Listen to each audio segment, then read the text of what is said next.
दोस्तों बहुत बहुत स्वागत है आपका गर्वित ऑनलाइन क्लासेस में। तो दोस्तों आज की इस वीडियो में बात करेंगे हम यूपी बोर्ड 12th क्लास के फिजिक्स के सिलेबस के बारे में। दोस्तों ये जो सिलेबस है वो इंग्लिश लैंग्वेज में है। कहने का मतलब यह सिलेबस उन स्टूडेंट के लिए है जो यूपी बोर्ड में इंग्लिश में पेपर देना चाहते हैं। दोस्तों इस वीडियो में हम जानेंगे कि 70% सिलेबस आपका क्या है जो आपको पढ़ना है और 30% जो आपका सिलेबस कम हुआ है वो कौन सा सिलेबस है जो आपको नहीं पढ़ना है। ठीक है, तो दोस्तों आप देख सकते हैं यूपी बोर्ड क्लास 12। ठीक है, आप देख सकते हैं फिजिक्स 70% सिलेबस इंग्लिश मीडियम। ठीक है, पार्ट ए। ठीक है, तो सबसे पहले हम देखते हैं आपका यूनिट 1 इलेक्ट्रोस्टैटिक्स। तो इलेक्ट्रोस्टैटिक्स में आपको क्या क्या पढ़ना है वो देख लेते हैं। सबसे पहला टॉपिक आपका इलेक्ट्रिक चार्ज, उसके बाद कंजर्वेशन ऑफ चार्ज, उसके बाद आपका coulomb law of force between 2 point charges, उसके बाद आपका फोर्स बिटवीन मल्टीपल चार्जेस ये आपको पढ़ना है। नेक्स्ट है आपका superposition principle and continuous charge distribution ये आपको पढ़ना है। नेक्स्ट है आपका इलेक्ट्रिक फील्ड ये आपको पढ़ना है। उसके बाद आपका electric field due to electric charge ये आपको पढ़ना है। नेक्स्ट है आपका इलेक्ट्रिक लाइंस ऑफ फील्ड ये आपको पढ़ना है। नेक्स्ट है आपका इलेक्ट्रिक डाइपोल, उसके बाद आपका electric field due to an electric dipole ये आपको पढ़ना है। नेक्स्ट आपका movement of couple on a electric dipole placed in an external uniform electric field. ठीक है, ये आपको पढ़ना है। नेक्स्ट आपका इलेक्ट्रिक फ्लक्स ये आपको पढ़ना है। नेक्स्ट बात करते हैं treatment of Gauss law and intensity of electric field near a uniformly charged straight wire of infinite length. ठीक है, ये आपको पढ़ना है। नेक्स्ट है आपका intensity of electric field near a infinite plane sheet. ठीक है, ये आपको पढ़ना है। नेक्स्ट है इलेक्ट्रिक पोटेंशियल ये आपको पढ़ना है। नेक्स्ट है आपका इलेक्ट्रिक पोटेंशियल डिफरेंस आपको पढ़ना है। नेक्स्ट है आपका electric potential at A point due two point charge ये भी आपको पढ़ना है। नेक्स्ट है आपका इलेक्ट्रिक डाइपोल पढ़ना है आपको। Electric potential due to a group of point charges ये भी पढ़ना है। नेक्स्ट है आपका इक्विपोटेंशियल सरफेस ये पढ़ना है। नेक्स्ट है group of 2 point charges and electric potential energy of electric dipole ये भी आपको पढ़ना है। नेक्स्ट है आपका कंडक्टर्स एंड इंसुलेटर्स भी आपको पढ़ना है। नेक्स्ट है free charge and bound charge inside a conductors ये पढ़ना है आपको। नेक्स्ट आपका dielectric substance and electric polarisation ये भी आपको पढ़ना है। नेक्स्ट आपका कैपेसिटर एंड कैपेसिटी ये आपको पढ़ना है।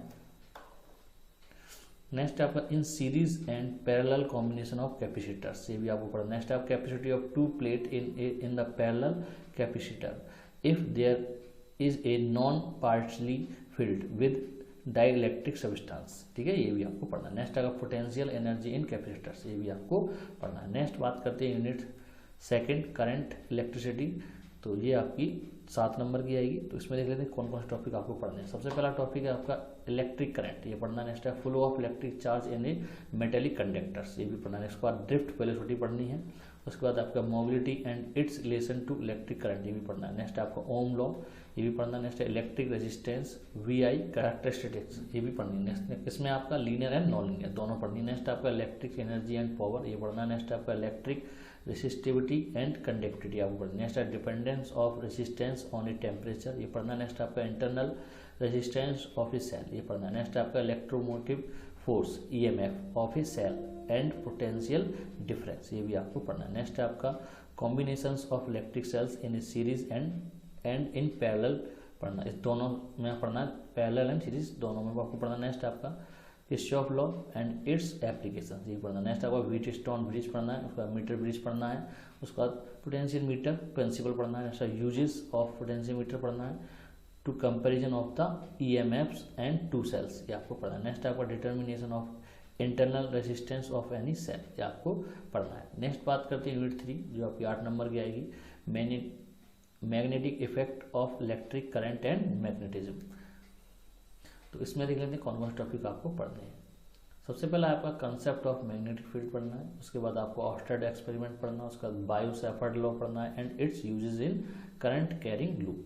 ठीक है, ये आपको पूरा टॉपिक पढ़ना है। नेक्स्ट है आपका Ampere's law and its application in A infinity long straight current carrying wire and circular coil. ठीक है, तो ये भी आपको पूरा टॉपिक पढ़ना है। नेक्स्ट आपका force on a charge in a uniform magnetic field electric field. ठीक है, ये भी आपको पढ़ना है। नेक्स्ट आपका force on a current conductor due to a magnetic field ये भी आपको पढ़ना है। नेक्स्ट है force between 2 parallel current carrying wire इसमें आपका डेफिनेशन ऑफ एम्पियर के ऊपर आपको ये वाला पूरा टॉपिक पढ़ना है। नेक्स्ट है आपका movement of couple on a current carrying loop in a uniform magnetic field, ये आपको पढ़ना है। Moving coil galvanometer and its current sensitivity, ये भी आपको पढ़ना है। नेक्स्ट आपको conversion of galvanometer into ammeter and voltmeter, ये भी आपको पढ़ना है। नेक्स्ट आपको current loop as a magnetic dipole and its magnetic dipole torque, ये भी आपको पढ़ना है। नेक्स्ट आपका magnetic dipole movement of a revolving electron and magnetic dipole movement, ये भी आपको पढ़ना है। नेक्स्ट आपका bar magnet as equivalent to current carrying solenoid, ये पढ़ना है। नेक्स्ट आपको मैग्नेटिक फील्ड लाइंस पढ़नी है, आपका अर्थ मैग्नेटिक फील्ड भी आपको पढ़ना है। नेक्स्ट बात करेंगे यूनिट 4 जो आपकी 8 अंक की आएगी। यूनिट का नाम है आपका electromagnetic induction and alternating current, ठीक है। तो इस पर देखते हैं क्या क्या आपको टॉपिक पढ़ने हैं। सबसे पहले आपका इलेक्ट्रोमैग्नेटिक इंडक्शन पढ़ना है, आपको लॉ ऑफ फैराडे पढ़ना है, induced EMF and induced current के साथ पढ़ना है। नेक्स्ट आपका लेंज लॉ पढ़ना है, आपका ईडी करंट पढ़ना है, self induction and mutual induction भी आपको पढ़ना है। नेक्स्ट आपका alternative current and peak value of alternative voltage and root mean square value भी आपको पढ़ना है। नेक्स्ट आपका रिएक्टेंस एंड इम्पीडेंस आपको पढ़ना है, ठीक है। नेक्स्ट आपका एलसी ऑसिलेशन, ठीक है, उसमें आपको क्वांटिटिव कंसेप्ट ओनली, ठीक है, क्वांटिटिव कंसेप्ट ही आपको इसमें पढ़नी है। नेक्स्ट आपका सीरीज एलसीआर सर्किट रेजोनेंट पढ़ना है, उसका पावर इन एसी सर्किट ये पढ़ना है, और एसी जनरेटर एंड ट्रांसफार्मर भी आपको इसमें पढ़ना है। नेक्स्ट बात करते हैं यूनिट 5 जो अभी 4 अंक की आएगी। इसमें आपको क्या क्या पढ़ना है, electromagnetic waves and it's characteristics पढ़ने हैं। उसके बाद आपका ट्रांसवर्स पढ़ना है, उसके बाद नेचर ऑफ इलेक्ट्रोमैग्नेटिक वेव्स ये पढ़ना। उसके बाद आपका इलेक्ट्रोमैग्नेटिक स्पेक्ट्रम पढ़ना है, जो किसके ऊपर radio waves, microwaves, infrared radiation, ultraviolet radiation, x rays, gamma rays, ये आपको पढ़नी है। नेक्स्ट आपका and uses including fundamental animal, ठीक है, ये भी आपको उसमें पढ़नी है, ठीक है। बात करते हैं अब फिजिक्स मतलब पार्ट बी की, ठीक है, फिजिक्स सेकंड की। इसमें पहली यूनिट वो है आपकी लाइट, 13 नंबर की आएगी, ठीक है, बहुत बड़ी यूनिट है। तो इसमें देख लेते हैं आपको कौन कौन से टॉपिक इसमें पढ़ने हैं। सबसे पहले आपका रिफ्लेक्शन ऑफ लाइट पढ़ना है, उसके बाद total internal reflection and it's applications भी आपको पढ़नी है। नेक्स्ट आपको ऑप्टिकल फाइबर पढ़ना है, रिफ्लेक्शन एट स्फेरिकल सरफेस ये भी पढ़ना है। उसके बाद लेंस पढ़ना है, उसका फॉर्मूला ऑफ थिन लेंस का पढ़ना है, उसके बाद लेंस मेकर्स फॉर्मूला पढ़ना है, उसके बाद मैग्निफिकेशन पढ़ना है, उसके बाद पावर ऑफ लेंस पढ़नी है, उसका combination of lens and mirror ये भी पढ़ना है। नेक्स्ट आपका dispersion and refraction of light through a prism ये भी आपको पढ़ना है। नेक्स्ट बात करेंगे ऑप्टिकल इंस्ट्रूमेंट में आपका human eye, image formation and power of accommodation ये भी आपको पढ़ना है। नेक्स्ट आपका defect of vision and their remedy by lens, ठीक है, ये भी आपको पढ़ना है। इसमें आपका कौन कौन टॉपिक है, आपका पीआर, ठीक है, शॉर्ट साइटनेस, ठीक है, उसके बाद उसमें हाइपरमेट्रोपिया, ठीक है, लॉन्ग साइटनेस, उसके बाद आपका प्रेसोफोबिया, ठीक है, उसके बाद आपका एस्टिगमेस्टिन आपको ये भी पढ़ना है। नेक्स्ट बात करेंगे माइक्रोस्कोप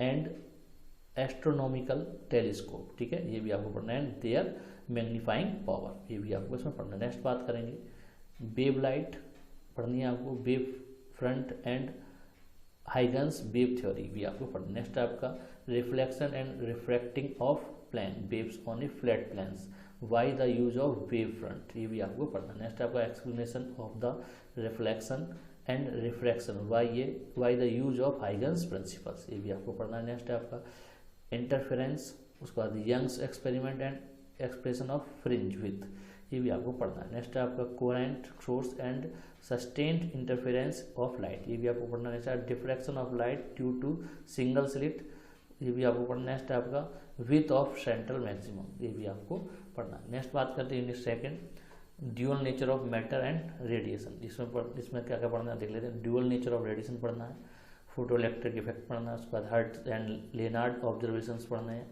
उसके बाद आइंस्टीन फोटो इलेक्ट्रिफिकेशन पढ़नी है, उसके बाद particle of nature of light पढ़नी है, उसके बाद मैटर वेव्स में आपका वेव नेचर ऑफ पार्टिकल्स, उसके बाद डी ब्रॉगली रिलेशनशिप भी आपको इसमें पढ़ना है। नेक्स्ट है आपकी यूनिट 3 जो भी 8 नंबर की आएगी, एटम एंड न्यूक्लियस, इसमें क्या क्या पढ़ना है इसका, experiment of scattering of A alpha particle ये पढ़ना है। नेक्स्ट है आपका रदरफोर्ड्स मॉडल ऑफ एटम ये पढ़ना है, उसका बोर्स एटॉमिक मॉडल पढ़ना है, एनर्जी लेवल ऑफ एटम पढ़ना है, उसका structure and size of hydrogen spectrum, atomic mass ये पढ़ना है, इसका आइसोटोप्स, आइसोबास और आइसोटोन्स भी आपको पढ़ने हैं। नेक्स्ट बात करते हैं आपको मास एनर्जी रिलेशन पढ़ना है, मास डिफेक्ट पढ़ना है, न्यूक्लियर फ्यूजन और न्यूक्लियर फ्यूजन आपको दोनों ही पढ़ने हैं। नेक्स्ट यूनिट 4 इलेक्ट्रिक डिवाइसेस, जो आपकी 8 अंक की आएगी। इसमें क्या क्या पढ़ना है?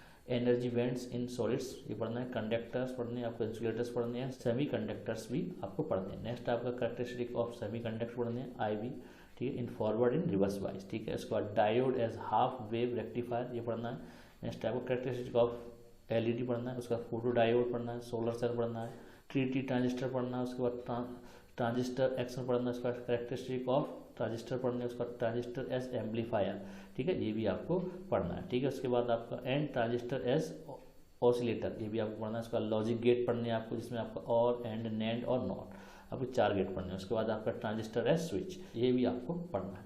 तो दोस्तों ये तो रहा आपका 70% रिमेनिंग सिलेबस जो आपको पढ़ना है। अब बात कर लें 30% सिलेबस जो आपको नहीं पढ़ना है, ठीक है। तो इसमें देखते हैं सबसे पहले part A, unit number 1 static electricity. इसमें आपको क्या क्या नहीं पढ़ना है? To find the uniformly charged thin spherical shell ये आपको नहीं पढ़ना है, ठीक है।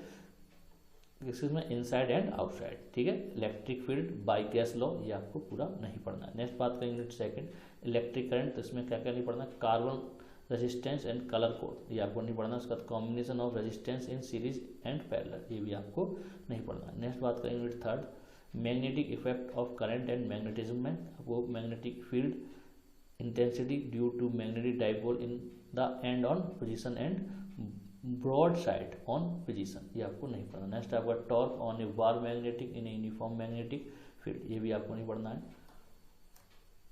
नेक्स्ट आपका मैग्नेटिक कंपोनेंट्स नहीं पढ़ना, उसका पैरा मैग्नेटिक नहीं पढ़ना। उसके बाद आपका डायमैग्नेटिक भी नहीं पढ़ना एंड द फेरोमैग्नेटिक भी सब्सटेंस नहीं पढ़ने विद एग्जाम्पल, मतलब विद एग्जाम्पल ये आपका हटा दिया गया। नेक्स्ट आपका electromagnets and affecting factor of their intensity ये भी आपको नहीं पढ़ना। नेक्स्ट आपका परमानेंट मैग्नेट भी आपको नहीं पढ़ना है। नेक्स्ट बात करेंगे unit 4 electromagnetic induction and alternative current में आपको क्या क्या नहीं पढ़ना है? सबसे पहले पावर फैक्टर नहीं पढ़ा, उसके बाद आपका वाटलेस करंट भी आपको नहीं पढ़ना। नेक्स्ट बात करेंगे यूनिट 5 इलेक्ट्रोमैग्नेटिक वेव्स में आपको रिक्वायर्ड ऑफ डिस्प्लेसमेंट करंट ये आपको हटा दिया गया, ठीक है, ये आपको नहीं पढ़ना। अब बात करनी है फिजिक्स 2 मतलब पार्ट B में सबसे पहला यूनिट 1 ऑप्टिक्स और लाइट्स में इसमें क्या क्या नहीं पढ़ना है आपको? स्पेरिकल मिरर नहीं पढ़ना है, focal length of spherical mirror हटा दिया गया and relation between the distance of object and images from mirror ये आपका पूरा टॉपिक हटा दिया गया है। इसके बाद आपका रिफ्लेक्शन ऑफ लाइट हटा दिया गया है, light scattering with example as blue colours of sky ये आपका हटा दिया। Next the sun is red in sky during sunrise and sunset ये भी आपका हटा देगा। नेक्स्ट आपका resolution and resolve power of microscope and telescope ये भी हटा देगा। नेक्स्ट आपका पोलराइजेशन हटा दिया गया, प्लेन पोलराइजेशन लाइट ये भी हटा दिया। उसके बाद रोस्टर लॉ हटा दिया गया, उसके बाद plane polarise light and uses of polaroid ये भी आपका हटा दिया गया। नेक्स्ट बात करेंगे unit 2 dual nature of matter and radiation, इसमें आपको क्या क्या नहीं पढ़ना है? इसका Davisson and Germer experiment on electric diffraction ये आपका पूरा टॉपिक हटा दिया गया। नेक्स्ट बात करें यूनिट 3 एटम्स एंड न्यूक्लियस, इसमें आपको क्या क्या नहीं पढ़ना है? सबसे पहले आपको रेडियो एक्टिविटी नहीं पढ़नी है, alpha beta and gamma particles rays and their properties ये भी नहीं पढ़नी है, law of radioactive decays ये भी नहीं पढ़ना है, और वेरिएशन ऑफ बाइंडिंग एनर्जी पर न्यूक्लियस विद मास नंबर ये भी आपको नहीं पढ़ना है। लास्ट आपका इलेक्ट्रॉनिक डिवाइस, इसमें आपको जीनर नहीं पढ़ना, Zener diode as voltage stabiliser ये भी आपको नहीं पढ़ना है, ठीक है। अब बात कर लेते हैं कौन कौन सी यूनिट आपकी कितने नंबर की आएगी, ठीक है। सबसे पहले यूनिट आपका पार्ट A की बात करें, सबसे पहले यूनिट है आपकी स्टैटिक इलेक्ट्रिसिटी जो 8 अंक की आएगी, इलेक्ट्रिक करंट आपकी 7 अंक की आएगी। तीसरी unit magnetic effect of current and magnetism आपकी 8 अंक की आएगी। उसके बाद electromagnetic induction and alternative current आपकी 8 अंक की आएगी। उसके बाद इलेक्ट्रोमैग्नेटिक वेव्स 4 अंक की आएगी, ठीक है। तो टोटली आपके 35 अंक हो जाते हैं। बात करेंगे पार्ट B की, ऑप्टिक्स एंड लाइट आपकी 13 अंक की आएगी, dual nature of matter and radiation आपकी 6 अंक की, एटम एंड न्यूक्लियस आपकी 8 अंक की, इलेक्ट्रॉनिक डिवाइस आपकी 8 अंक की। तो ये आपके टोटल 35 मार्क्स हो जाते हैं। तो दोस्तों आज की वीडियो जिसमें मैंने आपको इंग्लिश मीडियम छात्रों के लिए इंग्लिश में फिजिक्स का सिलेबस मैंने बताया है। दोस्तों उम्मीद करता हूँ कि आपको ये वीडियो पसंद आई होगी। अगर आपको वीडियो पसंद आई तो लाइक करें, शेयर करें, हमारे चैनल सब्सक्राइब करना ना भूलें। मिलते हैं अगली वीडियो में। जय हिंद, जय भारत।